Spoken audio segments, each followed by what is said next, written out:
क्या शेर का बच्चा एक दिन भी अस्पताल नहीं गया, एक दिन भी इसने ये नहीं कहा कि मैं बीमार हो गया हूं, मुझे अस्पताल में दाखिल करो।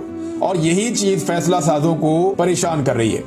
वो इसे कमजोर दिखाना चाहते हैं, इसे हारा हुआ दिखाना चाहते हैं। इमरान खान तो डील नहीं करता, लेकिन वो अपने चमचों करछों के जरिए से रोजाना की बुनियाद के ऊपर ये प्रोपेगेंडा करवाते हैं कि फलां डील इमरान खान मांग रहा है, फलां डील इमरान खान मांग रहा है।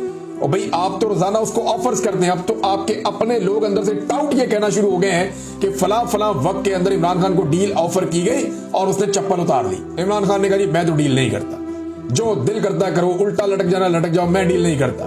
पाकिस्तान की खातिर जिसने मेरे साथ बात करनी है तो अपने मुल्क की खातिर मैं अपना दिल बड़ा करूंगा, लेकिन मुझे अपने लिए कोई डील नहीं चाहिए। ये इमरान खान साहब का अटल फैसला है और वो बार बार ये बात साबित कर रहे हैं। इमरान खान साहब की मिसाल ऐसे है कि जैसे कोई आदमी अंधेरे से लड़ रहा है, वो रोशनी कर सके या ना कर सके, वो अंधेरे के साथ सुलह नहीं करेगा। ये इमरान खान साहब की अगर आप सादा मिसाल लें तो